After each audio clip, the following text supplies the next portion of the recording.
So let's start with problem number 2, continuing our discussion on 3 steps rule and its application on slope. So number 2, we have to determine the slope of a function f of x is equal to 2x cubed minus x plus 1 at negative 2, 1.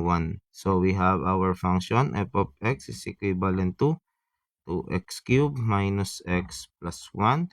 Then we are asked to determine the slope at negative 2, 1. So, pareho lang po ng proseso sa kanina. Kunin muna natin yung equation ng slope using the derivative, the 3-step rule, and then tsaka natin i-evaluate at a given point. So again, kunin muna natin yung step 1, which is looking for our increment on y or delta y. So our delta y, that is equivalent sa f of x plus delta x minus f of x. Huwag niyo pong kalilimutan na isulat lagi yung ating mga formula. You make it as detailed as possible kasi kapag sino-shortcut, doon tayo kadalasang namamali during exam. Okay? So let's evaluate the functions. Yung ating first term, lahat ng x papalitan ng x plus delta x. So we have 2. Let me just zoom in. Medyo malayo. We have 2 multiplied by x plus delta x cube minus x plus delta x plus 1. Okay? That is our first term. Now, itong term na to. Okay? So, the second term, kokopyahin lang natin kung ano yung ating function. So, 2x cubed minus x plus 1. Okay? And then, right after that, we expand yung naka-cube na to. No? Kailangan natin munang ma-expand ito. So, we have here 2. So, pwede kaya itong gumamit ng triangle. So, we have sa special product, we have this triangle. 1, 2, 1. Kunin nyo yung sum nito. Then 1, kunin natin yung sum 3. Kunin yung sum 3, 1. So, yung unang line, this line represents x plus y raised to 0, kaya 1. This line represents x plus y raised to 1. This line represents x plus y squared. And this line represents x plus y cube. So, paano yan ha? So, ito, siyempre 1 lang yan. Ito, lalagyan natin ng x, y. So, yan. X plus y lang yan. Okay? Pagdating sa second part, or dun sa squared natin, sa quadratic term, so, ang nangyayari po dito, kung ano yung power dito. Okay? So, this is x squared. Then, yung second variable naman natin, magsisimula sa 0. Okay, now, then after that, pabaliktad naman ito. So, pababa naman, si x tapos si y, magiging 1. 2, 1, 0. Pagdating kay x, ang x mo dito ay 0. Yung y mo na ay 0, 1, 2. So, magkabaliktad ha. So, therefore, our answer is, since yung y raised to 0 naman, that is 1. So, x squared plus 2xy, hindi na natin nilalagay yan, plus, ito tinatanggal na natin, plus y squared. Now, pagdating sa cube, ganun ulit. First variable, naka-raise sa power, cube. Kasi yan yung ating highest power. So, pababa, x squared, x1, x0. Pababa yung ating unang term. Then, yung unang variable rather. And then, yung second variable, pataas naman from 0, 1, 2, 3. So, our answer is plus, kasi puro plus lang ito. That is x cubed plus 3x squared y plus 3xy squared plus y cubed. So, in this case, since our y here is delta x, pwede na lang nating ilapat doon sa pattern. So, we have x cubed plus 3x squared delta x plus 3x delta x squared plus delta x cube. Okay? Then, we subtract yung kasunod. We have minus x. I-expand na natin to. Minus delta x plus 1. Then, meron tayo dito ang subtraction. So, distribute na rin natin. So, minus 2x cubed plus x minus 1. So, ang gawin naman natin ngayon, since meron pa tayo ditong nakaparenthesis, i-expand muna natin ito. So, we have here 2x cubed plus 6x squared delta x. Again, dinidistribute ko lang yung 2 ha. Plus 6x delta x squared plus 2 delta x cubed minus delta x, minus x rather, minus delta x plus 1 minus 2x cubed plus x minus 1. So, elimination tayo nung like terms. Matanggal na ito, yung minus x plus x at yung plus 1 minus 1.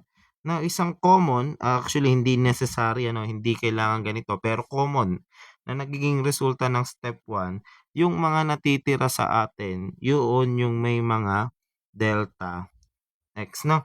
So, yan yung nakukuha natin. So, I'm not quite sure kung laging ganun pa siya, pero based on my observation, commonly, yung may delta x lang naiiwan. Okay? Kasi nai-eliminate.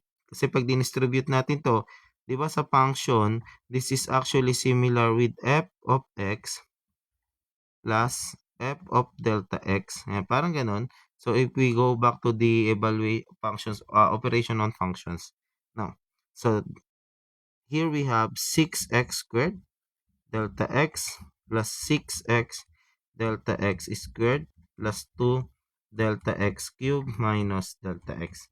Yung sinabi ko na yun is commonly pagka ang meron ka lang polynomial, yun, automatic ang maiiwan sa delta x. Pero kapag may rational function ka, hindi siya nangyayari kadalasan. Okay? So you have to manipulate, kagaya pag may radical functions. Okay? So kapag ka polynomial, always may mga delta x lang yan. Okay? So dito, ihiwalay natin muna yung delta x. We have 6x squared plus 6x delta x plus 2 delta x squared. Dito, 1 na lang matitira. Okay? Yan. So again, kahit alin sa dalawa to, sa dalawang ito, pwedeng sagot natin sa step 1. Kasi sa exam again, step by step ang questioning natin. So pagdating sa step 2, ang gagawin na lamang natin, i-divide natin yung delta y sa delta x. Kunin natin ito. Paste ko na lang dito. Then, i-divide natin both side kay delta x. Delta x. Okay? Then, we eliminate this delta x. So, our delta y over delta x is 6x squared plus 6x delta x plus 2 delta x squared minus 1. Then, next is step 3 na tayo, we evaluate our limits. So, we get limit of delta y over delta x as delta x approaches 0. So, we have here delta y, this is now dy over dx equivalent to the limit of 6x squared plus 6x plus delta x plus 2 delta x squared minus 1 as delta x approaches 0. So, evaluation na lang ng limits ito. We substitute the value on all delta x. So, we have 6x squared plus, hindi ko yata naisulat yung delta x dito. Napaghiwalay yata ni sir. So, this is 6x delta x. So, we have 6x multiplied by 0 plus 2 times 0 squared minus 1. So, our dy over dx is just 6x squared minus 1. Let me counter check. Okay, we're good. Correct. But this is our slope for this problem. Ano pa lang yan? Equation of slope pa lang yan. So, ang hinahanap pa sa atin ay slope at point negative 2, 1. Negative 2, 1. So, our y prime, that is also our dy over dx is 6 times negative 2 squared minus 1. So, our y prime is 6 times 4 minus 1, 23.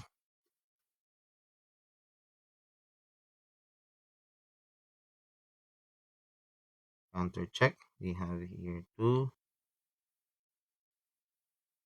minus x plus 1. 2. So, we are on the right track. Now, Actually, pwede natin niya i-counter check sa calcu kung tama yung ba yung mga sagot natin. Pag slope lang tanong at the given point, pwede natin niya i-counter check sa calcu. Yan. Sorry, may hindi ah, premium. So, sa calcu ninyo, may mahanap kayong symbol na ganito.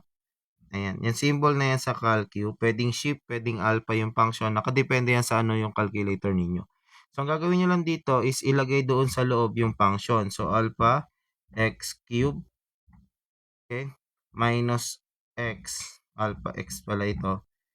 Tama. Alpha x plus 1. And then yung evaluated function ninyo, take note that kapag meron kang coordinate per ordered pair, ito yung nagre-represent ng x, ito naman yung y. So, ito lang yung kukunin mo. Yung x lang ano. So, in this case, our x is negative 2. And our answer is 23.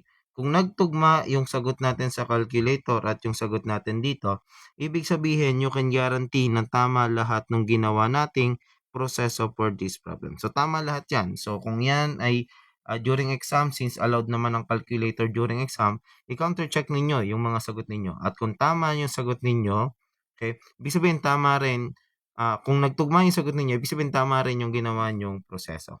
Alright? So, what if sir, hindi slope yung tanong? E di mag-substitute ka lang ng any value. Kunwari, mag-evaluate ka ng function. Wala kasi yata yung wala dito yung ating previous sample problems. But, kunwari, mag-evaluate ka lang ng functions, pwede kang maglagay ng arbitrary value sa x, kahit anong value lang. And then, confirm mo. Okay, kapag nagtugma, ibig sabihin, again, tama yung ating sagot. Okay?